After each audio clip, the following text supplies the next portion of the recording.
Testing.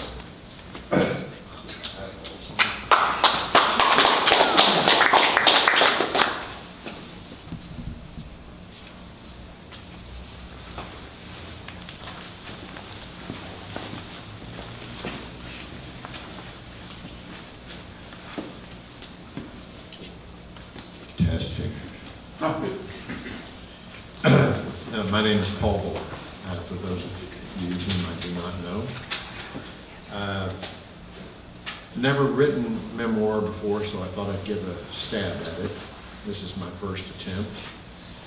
This one's called Deep.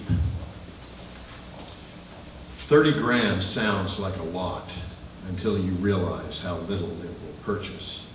I had already spent that much before signing up for training at Lake Mansfield and 2 weeks of diving caves in northern Florida, where I became certified as a full cave diver. Jim gave petrified shark's tooth from the Suwannee River to each of us, Liz and me, a graduation present. Liz had just returned from Costa Rica, where she taught adventurers how to walk a rope between two trees in the cloud rainforest. She had been a programmer at NASA before that. 100 dives below 100 feet over a year at Lake Mansfield, and all of them night dives. Emulating cave conditions was important. I would dive solo, flying through the canopies of underwater pecan orchards off Windy Point, Tom Hughes, and Mansfield Dam. You needed a phenomenal amount of equipment: camping gear, tanks, regulators, dive computers, wetsuits, masks, fins, custom fabrications. The list seemed endless. Then modifications to my truck, enabling it to carry more weight. All 5 pickups would be jammed full. As January approached, we focused on planning, organization, and preparation. 60-gallon coolers loaded with dry ice and 2 weeks of pre-cooked food. A couple of weeks prior to departure, we had met at my house to cook and vacuum sealed each dish and stored them in the deep freeze.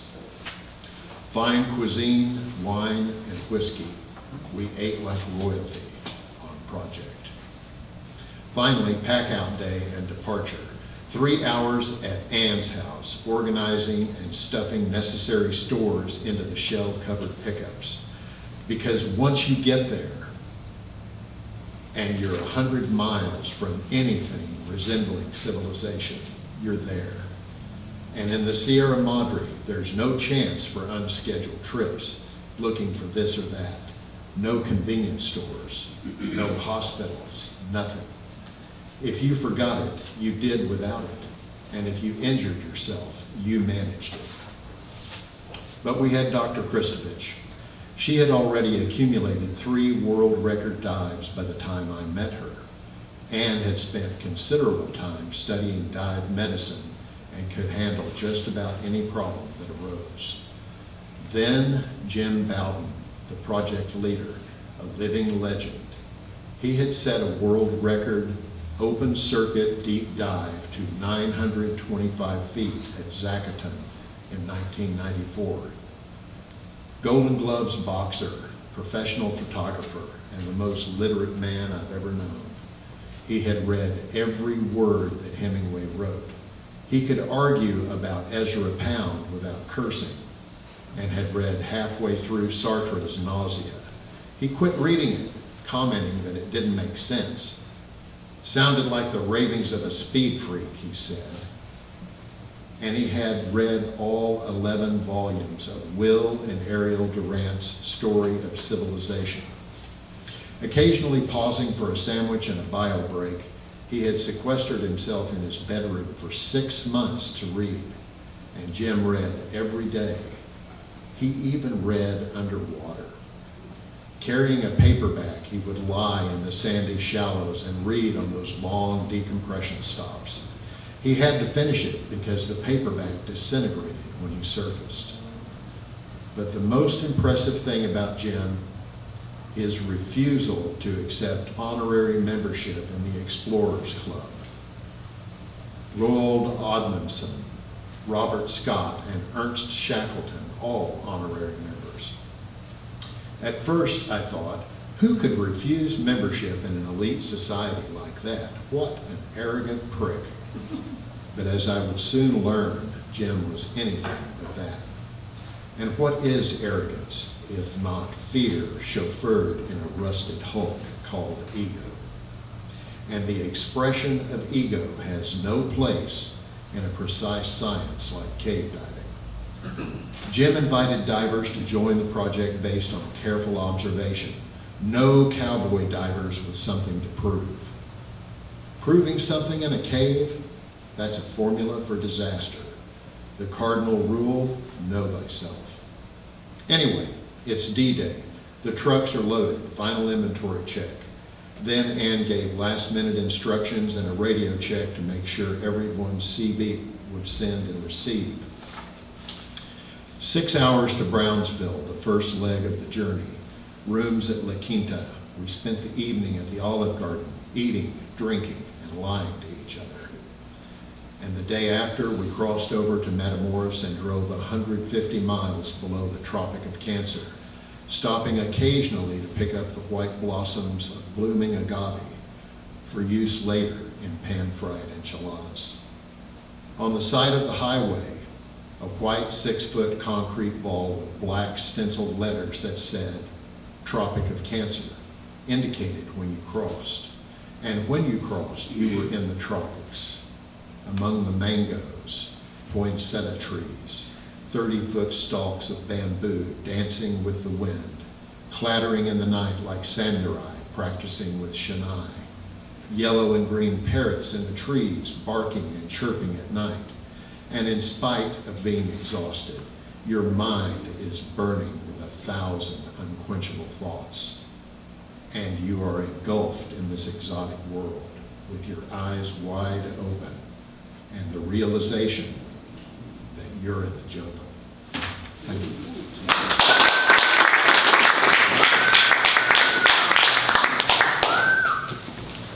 Thank you, Paul. That was great. I guess I'm the next.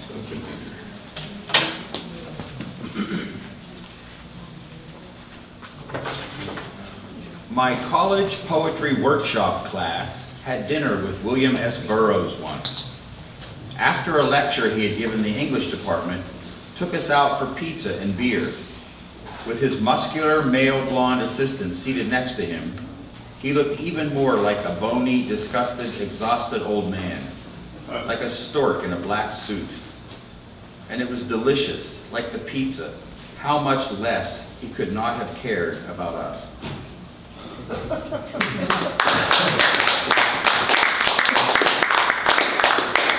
Thank you. John Holdridge?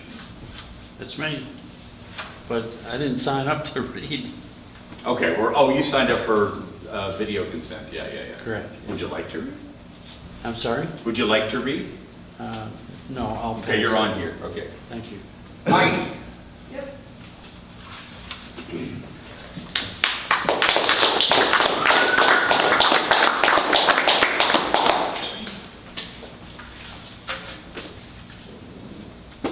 Need to grow a few inches.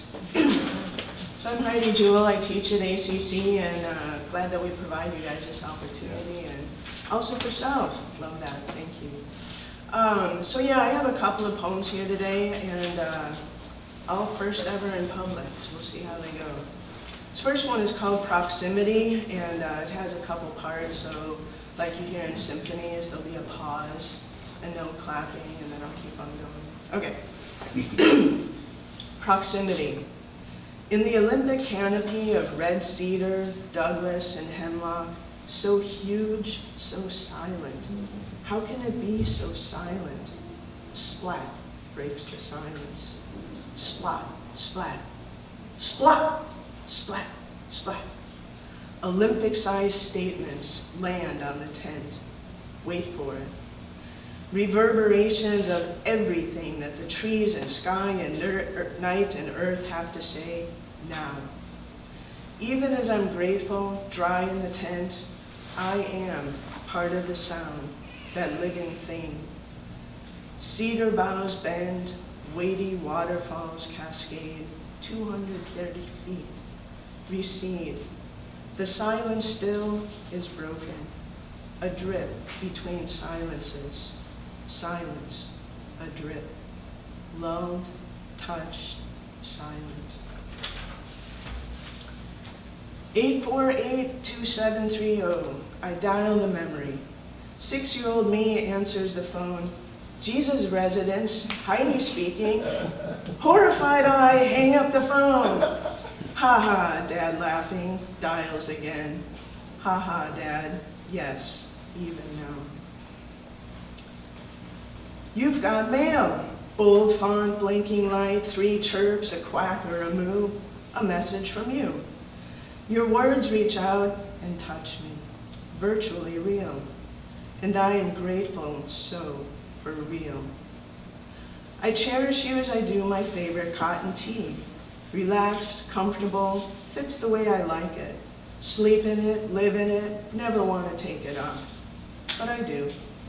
Wash it, gentle cycle, dry it, low heat. Slip it on, soft kissed skin, got my back, cherished, there. Here is the stillness of 2 hearts at rest, 2 bodies breathing, small worlds in close orbit, tiny galaxies appear and disappear. Nothing collides. At times we eclipse as one of us passes into shadow, but we emerge. We are a binary star system orbiting our common center.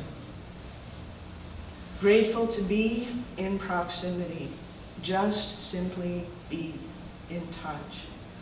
Precious because it is powerful, because it is you.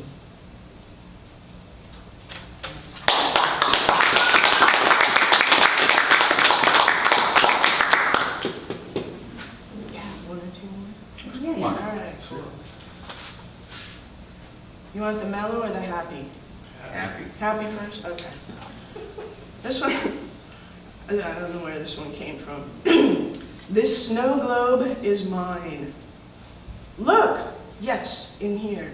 This snow globe is mine. All mine. It isn't snowing yet. This plastic tree, is it a palm? Psh, branches, they don't look like that. A beach ball waits. The sky is clear. No, it's white, a boring color for ceiling and walls. Nothing is happening. COSISLA.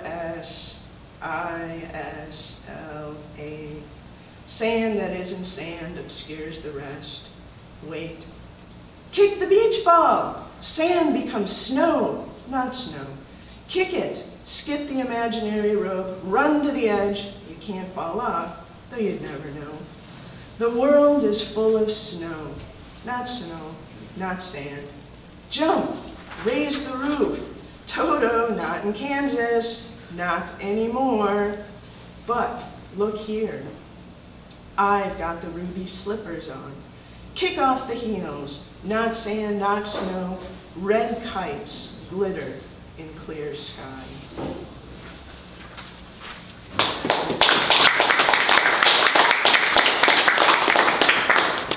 Okay, last one. This one's called Slipping. Slipping outside the white and yellow lines of paint on pavement. Slipping like a penny into a pocket, not meaning much. Slipping from memory like the finest sunset smooths to black. The first time bareback, riding rain-free like the Great Plains into the distance, the vanishing point. Thank you.